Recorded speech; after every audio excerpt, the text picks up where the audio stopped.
everyone, and welcome to the fourth episode of Take It From the Experts. Today, we have the pleasure of having Raine Morales as our esteemed guest to share her expertise in design elements. Raine is a multimedia designer and the brand director of Experts Hub Singapore. So, hi, Raine. How are you doing today? Hi, Beth. I'm doing great. So we're sort of at the end of January already. So we've set a lot of new projects and very excited for that moving forward for the rest of the year. Yeah. Wow, that's great to hear. So, yeah, it sounds like you have a lot of projects on the way. Yeah. So it's starting off as a very good year. Mhm. Yeah. Yeah.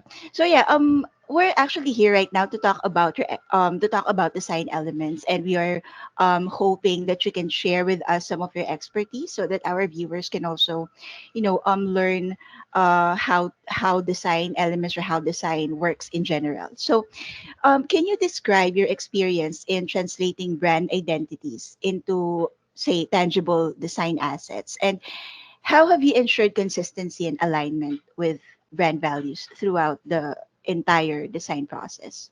hmm That's actually a really, really good question. So there's numerous ways that you can establish a solid brand identity for your business, but you always have to start with the foundation of it all. So this is your brand's core values, your brand's messaging, and your brand's overall personality. So these are the pillars that you have to set in the early stage of the process, so then you can build it up from there. So one way that we can check if the assets align throughout the process, it's a practice that I've done since the very beginning of when I was Mhm. first starting out. So this is where you have these keywords that you set during the first stage of the project. So these keywords don't have to be overwhelmingly detailed, so you can just like have these short words like fun, friendly, or if you want it to be a bit more modern and a little bit more professional. So these are words that you can look at if you're going through like a different direction that you intended. So you can just look back on this board of keywords and see, oh, this still align to what we were trying to set in the first place. So then that's when you know you're going in the right direction. I see. Well, that keyword part is quite interesting because yeah, many of us here we're very curious about designing process because it's very there are a lot of designs out there, and yeah, it's quite challenging to make a brand stand out Mhm. when it comes to design. So yeah, that keyword thing is really interesting. So how do you approach website design, like to ensure that it reflects the brand visual identity, and how does it work when it comes to providing optimal user experience? Like, what factors do you consider? Yeah, so when creating user experiences, we have to first research about the audience that we're targeting. So Mhm. this is so we set very manageable expectations. So we either talk to them firsthand or maybe learn about the community in general, see how they navigate through the digital space, or we have to also set ourselves as the designer or the user to visualize the type of experience that we'd have, especially during the first touch point. So this is definitely a huge factor to consider because this is how first time visitors would be navigating your site. So one thing that they look at is, oh, are these buttons and links in their appropriate places? Do they go in the right pages that I want to go to?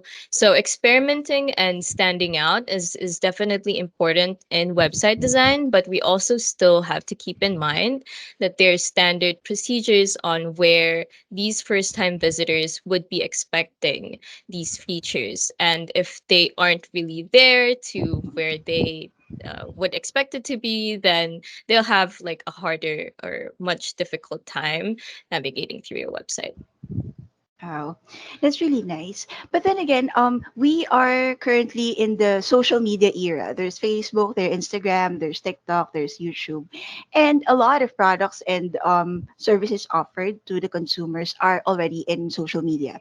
So, how important is it that a company or a business should have a website? Hmm. Actually, nowadays we can view sort of your website as your online store. So, in the physical space, no one really likes a disorganized store where it's like messy, overwhelming, flashing lights everywhere. It really gets confusing. So, this goes the same way with your website. So it has to be very direct, maintained, easily navigated. So you might ask yourself, like, why? Because this makes your users stay in your website and actually use your website. So a website's target could be different for each of the businesses. So as you mentioned, like some people also use social media. So this increases the reach of your audience. But for me personally, let's say, even as a designer, when I first hear about a company, I search them on Google to see their legitimacy. So this then increases my trust to your brand because you have this tangible website that I can interact with. So this applies for different companies with different targets. So it's not solely just for selling products because some companies think that, oh, I'm not selling a product, so why would I have a website? Because that's usually the stereotype behind it is that you have a website to sell your product. So it doesn't really just go there. You can have your services on there, and you can teach them how to avail your services, or if you guys have like different locations for those services, then they can go to those locations. So it's just like a very easy, um, accessible asset that you can have that's not really that um, difficult to maintain. So yeah. Mhm. I see. Now, speaking of design, so we're actually talking about design, and also, you are talking about the functionality of the website. That website has to be direct, and it has to be easy for the navigators or for the users to navigate. Now, I am wondering now, how do you balance the design aesthetics and these practical considerations, like as you mentioned, usability? Yeah. So in design, besides looking very aesthetically pleasing, it's also considered as the first step to place your objectives first. So before creating the design itself, so you have to know the message and tone that it needs to have, or the type of intended audience that you want to talk to, or how the information should be delivered to that specific audience. So besides our own design taste, we also have to set these personal preferences aside because when it comes to design, for them to have purpose is to maintain simplicity, consistency, and accessibility. So these are all factors that go with it besides just having like a really pretty design. Wow. Yeah, that's great to know. So, I'm just actually very curious about this because since we are in the digitalized era, a lot of things are launching right now here and there. And one of the popular topics about this is the artificial intelligence or AI. So a lot of designs these days, as I can see, there are generated by AI. You can easily create designs through Canva or some website that would give you instant design. Hmm. Uh, so, does it affect you in creating design, or as a Hmm. designer, does it affect you in any way the use of AI these days?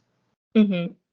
So to start off, I think AI helps designers in a where it's only mainly used as a tool in our day-to-day activities. So for me, it's reliable in a way where repetitive work doesn't really, or work that doesn't really require much creativity comes in handy. So I'm mostly talking about tools that help us design faster and more efficiently rather than making the design itself for us.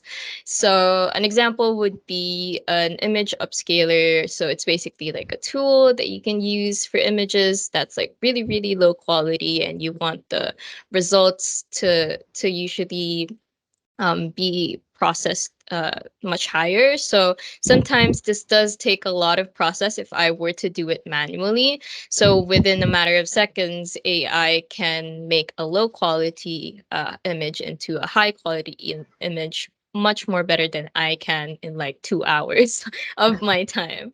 So yeah, so that's like one of the tools that I've been using that are really that's worked really great. So another thing is when, for example, you want to put in subtitles in your videos. So this is something that we're required to provide to the client, but it does take up a lot of time just transcripting this type of work. So instead of spending my time typing in each of the words, I can just make the actual quality of the video better and then use like a subtitle transcriptor to do it for me. So that also elevates the quality that you deliver. And then another thing that you can use is the recoloring for Illustrator. So this one still requires my creative taste because I still have to know which colors work, because what Illustrator only does is give me those options. So I'm still the one in control of how the end result is going to look. So these tools are readily available for designers to utilize, and I think that we should be utilizing them for this type of work. And I think that they're really created to help us make more meaningful work. And yeah, hopefully they develop more tools that would essentially make our design process a lot easier for us. So yeah, that's my take on the whole AI phenomenon. Yeah. Yeah. Well, it sounds like for you AI still needs the expertise of human to Mm-hmm. to produce these type or these sort of content that Mm-hmm. it's generating. Yeah. Oh yeah. That is a very insightful conversation. Thank you so much, Rain, for being with us today. And yeah, we really hope that. But then again, do you have like any message to the designers out there, um, people who want to be a designer or they aspire to be one? Do you have any message for them? Yeah, I think people are also starting to get interested with design nowadays, especially since we have programs like Canva, so these or Figma, or so these are more platforms that are readily available for the public. So definitely, if you are interested in design, you always have to practice looking at design itself. So sometimes when there's like a lot of ideas that you have and they're not really working, I think what I do that makes it a bit refreshing for me in the design process is to just look at really great design. And once you look at really good projects that you absolutely love, then you'll definitely have more ideas in your projects and you'll start loving it even more. Mhm. Yeah. Oh yeah, it sounds so good. Yeah, I may want to take that advice from you and start using Canva. Not Canvas sponsored, by the way. All right. Thank you so much for joining us in our fourth episode of Take It From the Experts. Again, that was Rain Morales, multimedia designer and the brand director of Experts Hub Singapore. And I am your host, Beth, Experts Hub's content manager, and we'll see you again on the next episode. Thank you, everyone. Bye. Thank you, Bye. everyone.